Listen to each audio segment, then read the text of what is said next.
গড় নির্ণয়ের জন্য 12 নম্বর অঙ্কেতে শ্রেণী সীমা দেওয়া আছে 5 থেকে 4, 14, 15 থেকে 24, 25 থেকে 34, 35 থেকে 44, 45 থেকে 54 শ্রেণী সীমা। কিন্তু আমাদের তাহলে শ্রেণী সীমানাটা তৈরি করে নিতে হবে। শ্রেণী সীমানাটা দেখো, এই 14 আর 15-এর মধ্যে ডিফারেন্সটা 1, 1কে আমরা এখানে 2 দিয়ে ভাগ করব 0.5। তাহলে আমরা করব কি, নিম্ন সীমানার থেকে বিয়োগ করব, সীমার থেকে বিয়োগ করে দেবো, এটা হবে 4.5, এটা হয়ে যাবে 4.5, 4.5, আর এইটা যোগ করব 14.5 যোগ করব। আবার এটার থেকে বিয়োগ করলে 14.5, আর এটা হবে 24.5। 25 থেকে 0.5 বিয়োগ 24.5, আর এটা হবে 34.5। এটার বেলায় 34.5, আর এটা 44.5,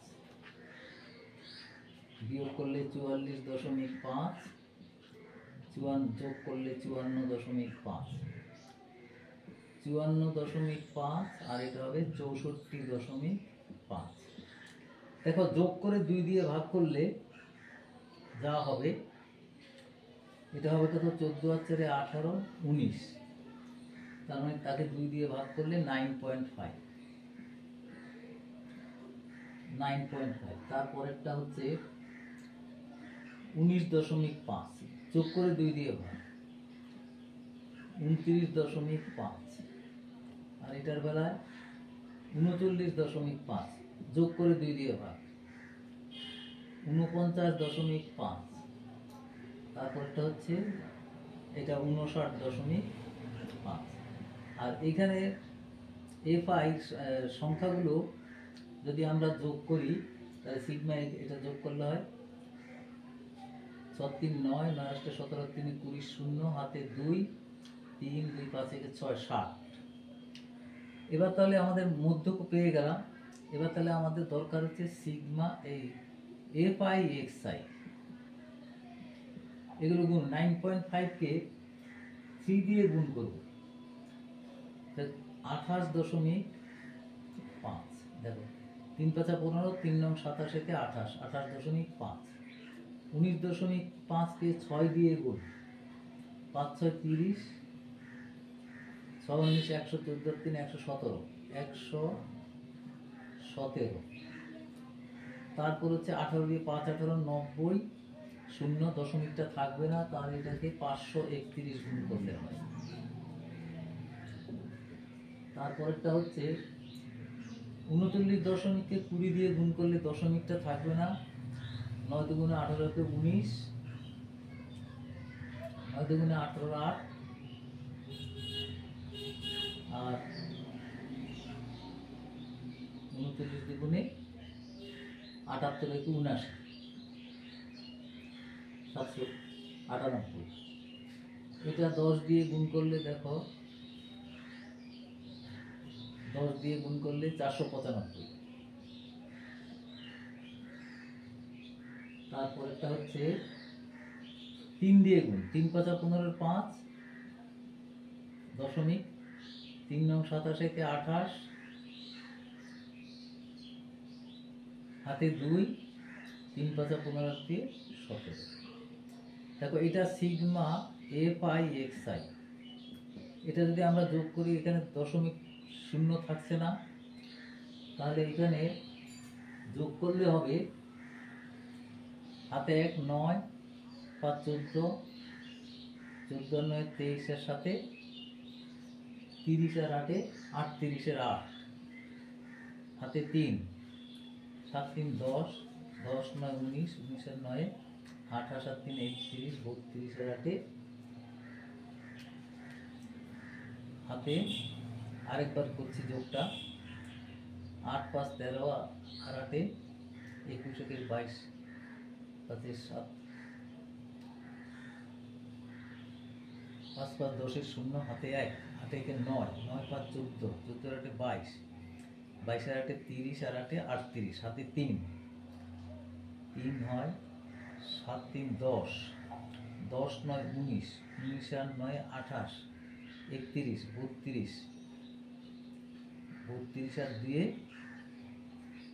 2 34, 4 হাতে 3, 3 4 3 7 14 19, একে 20 আর 19,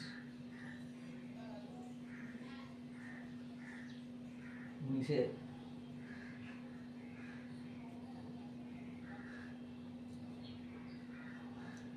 আবার করতে হবে, যোগটা ঠিক করে করতে হবে। 8 7 15, 15 আর 1 16, আর 1 24, আর 5 19, 19 আর 1 27, আর 1 28, 8 হাতে 2, 2 7 2 9, 9 9 18, 9 27, আর 30, 30, যোগটা ঠিক হচ্ছে না। আসল কথা সংখ্যাগুলো সাজানো ঠিক নেই। 8 7 15, 16, 8 24, 29, 29 আর 9 37, আর 38, আর 8 হাতে 3, 7 3 10, 10 আর 9 19, 28, 28 আর 3 31, 32, আর 2 34, 4 হাতে 3, 3 1 4, 8 7 15, 15 5 20, 20 আর 1 21, 21। তাহলে আমাদের নির্ণয়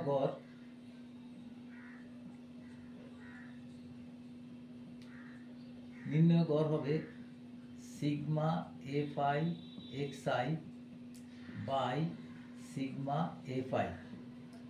তাহলে এটা হবে 2148 বাই 60।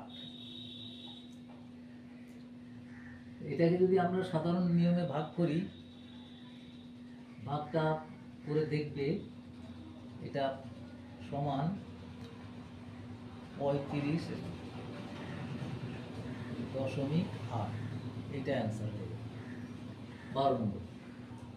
এবার হচ্ছে 13 নম্বর। 13 নম্বর দেখো শ্রেণী সীমা বলে দিয়েছি কিরকম, 10-এর কম ছাত্রীর সংখ্যা। তাহলে আমরা যদি এটাকে এরকম ভাবে সাজাই, 0 থেকে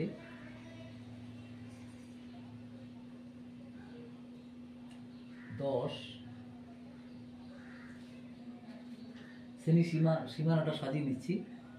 10 থেকে 20, 20 থেকে 30, 30 থেকে 40, 40 থেকে 50। দেখো 0-র কম নম্বর পেয়েছে 5 জন ছাত্রী, কিন্তু 20-র কম পেয়েছে। আমি 10 থেকে 20 নিয়েছি, তাহলে এই 5 জন এই 10 থেকে 20-র মধ্যে আসবে না। তাহলে 9 থেকে এই 5 বিয়োগ করে দিলে 4, 9 বিয়োগ 5 ইকুয়াল টু হচ্ছে 4, এই 4 সংখ্যাটা। এবার ধরো 20 থেকে 30 হয়েছে, এখানে 17 থেকে আমরা এই 9 বিয়োগ করে দেবো। 17 বিয়োগ 9 তার মানে হচ্ছে 8। তারপরে আসছে এবার এখানে 30 থেকে 40, এই সংখ্যাগুলো আসবে না। 29 মাইনাস 17 ইকুয়াল টু হচ্ছে 12, পরিসংখ্যাটা 12 হয়ে গেল। এখানে 45, 40 থেকে 50, কিন্তু এই 40-এর নিচে যারা আছে তারা আসবে না। 29 বিয়োগ করে দেবো, তাহলে কত হলো 16, এই 16 হবে। এবার আমরা মধ্যকটা নির্ণয় করব। এখান থেকে 0 এবং 10-এর যোগ করে 5, 20 আর 30 যোগ করে 30 15, 50 2 দিয়ে ভাগ করলে 25, 70 2 দিয়ে ভাগ করলে 35, 90 2 দিয়ে ভাগ করলে 45। এবার sigma F I X I এটা আমরা গুণ করব। 5 5 25, আর এটা 4 15 60, 8 25 200, 12কে 35 দিয়ে গুণ করলে 5 12 60 শূন্য, 3 12 36 আর 6 42, 420।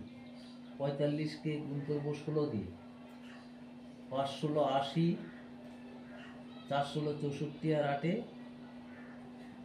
72। তাহলে sigma F I X I এটাকে যোগ করো, আর এখানে পরিসংখ্যাটা হচ্ছে 16 আর 12 28 আর 8 18 12 40, 40 আর 5 45। Sigma F I equal to হচ্ছে 45, আর এটা যোগ করলে হবে 5, একটা 5, অর্থাৎ 2 2 4, 6 4 10, 2 12, হাতে 1, 7 1 8, 4 12, 2 14, 1425। তাহলে নির্ণেয় গড় এখানে করি, নির্ণেয়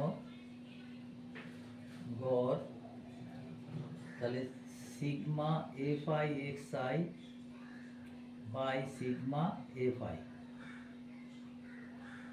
সেটা ইকুয়াল টু হচ্ছে 1425 বাই 45। তো এটাকে ভাগ করলে মোটামুটি 5 দিয়ে এখানে ভাগ করা যায়, 5 দিয়ে ভাগ করলে এটা দেখবে তোমরা, এটা একটু কাটাকুটি করে নিচ্ছি। এখানে 1425 বাই 45, 5 দিয়ে কাটলে 5 দুগুণে 10, 8 5, আর এটা 9। আবার 3 দিয়ে যদি কাটি, 3 9 5, 95 বাই 3, তাহলে এটা 95 বাই 3। তাহলে এটাকে ভাগ করলে হবে 31 দশমিক, বারবার 6 6 এরকম আসছে, তাই এটাকে আমরা লিখব 31.67 প্রায়। এই তাহলে 13 নম্বরের অঙ্কটা হয়ে গেল।